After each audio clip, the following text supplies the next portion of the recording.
This zingy low FODMAP pea and pickle soup is the recipe of the summer that you didn't even know you needed. Enjoy! It all starts with the leakiest leek greens that you can find. Choose leeks with the longest, healthiest looking green tops. Same goes for the celery. Try to pick an untrimmed bunch that still has many of the leaves intact. This can be hard if you shop at the supermarket. You'll probably have better luck at a greengrocer's or farmer's market.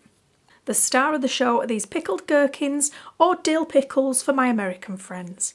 These are a low FODMAP food that catches a lot of people out because you'll only find them listed as gherkins in the Monash app. If you search for them as dill pickles, they won't show up.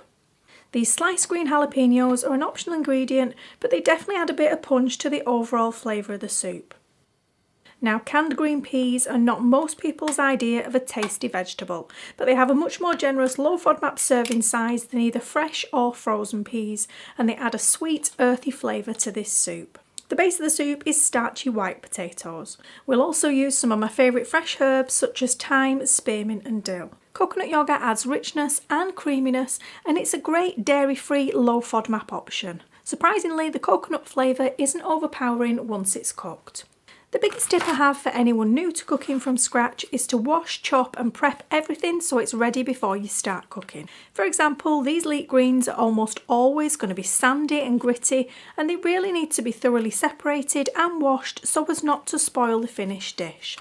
If you don't start tackling these until after you've started cooking, I can guarantee you're going to get distracted by this dirty, time-consuming job, and whatever's on the stove is going to get burned or overcooked. Getting your ingredients, equipment and utensils ready and having everything in its place, or mise en place as it's known in professional kitchens, is a technique that sets chefs apart from home cooks and allows them to cook faster, more efficiently and to time everything to perfection. And if, like me, you have zero ambitions or delusions of becoming a pro chef, just know that it can really help take some of the stress out of cooking and improve your results, which I think we can all agree is a win-win. Now, when it comes to tackling the celery, my FODMAP friends are going to be interested to know that since this video was created, the FODMAP classification of celery has changed. The team behind the Monash FODMAP app have retested and reclassified celery stalks. This is great news when it comes to minimising food waste, as it means that you no longer need to stick to using only the celery leaves as I show here. You can make use of the stalks too. Make sure you check out the detailed written recipe on the blog, which I've linked below for all the updated low FODMAP details. As with all canned peas and beans, we need to thoroughly drain and rinse away the canning liquid to reduce those water-soluble FODMAPs. In this recipe, I prefer to finely shred the gherkins with a box grater rather than dice them. The optional jalapenos should be diced as finely as possible.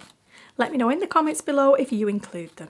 I even go so far as to prep my fresh herbs. Once they're washed, de-stemmed or chopped, I measure out the usable part.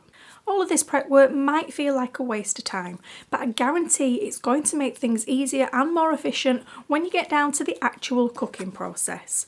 Once you're more experienced and confident in the kitchen, you might shift to chopping and prepping quicker ingredients as you go. And if you're already a whiz in the kitchen, let me know which way you prefer to prep in the comments. All of these fresh herbs will be going into the pot at the same time, which is the most important reason to have them all ready to go. This goes for the dried herbs and spices too, and if I was just making this meal for myself, then I'd grind the spices straight into the pot, but to be able to accurately weigh and measure for the recipe, I'm grinding them into these small bowls first. Here I'm using fennel seeds and coriander seeds. I'm also adding some dried sage. Last but not least, I leave the potato prep until just before I'm ready to cook, so that those natural sugars and starches don't have time to oxidise or discolour. Dice the potato into small bite-sized chunks, mine are roughly 2 centimetres squared. Add the potatoes to a deep soup pot and cover with 750 ml of hot vegetable stock. Cover with a lid and bring back to the boil for 5 minutes. After 5 minutes, add the leek greens, give it a quick stir, pop the lid back on and boil for a further 3 minutes. Then add the celery leaves, the optional jalapenos, the dried sage, crushed fennel seeds and coriander seeds. Continue to cook for 5 more minutes until the potatoes are cooked through and can be easily crushed with a fork. Allow the soup to cool off the heat with the lid off for 5 to 10 minutes until it's cool enough to be blended safely. Blending hot liquids can cause pressure to build up inside the jug, which can be strong enough to blow the lid off. causing a mess and potentially the risk of scalds. Stay safe, people. Once the base of the soup is blended to a thick, smooth consistency, I return it back to the original pan. And as you can see here, I don't waste time or water cleaning it in between. To the blended base, I add the rinsed and drained green peas, the shredded gherkins or dill pickles, the fresh thyme, fresh mint and fresh dill. I also add 2 tablespoons of the pickling vinegar. You could substitute this for a squeeze of lemon if you prefer, but you've got the pickle juice right there on hand, so why not? I'm unlikely to use this for anything else, and it's the perfect flavour profile for this recipe.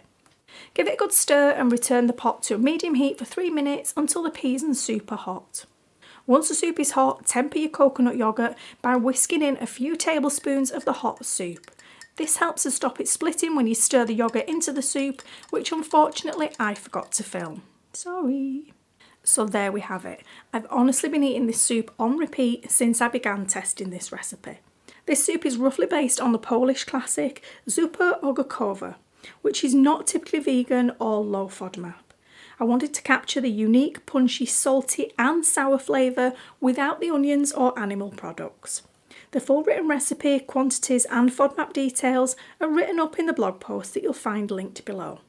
Let me know what you think if you try it, and please don't forget to leave a 5-star review on the blog so that more folks like you can find it when they're in need of the perfect low FODMAP soup.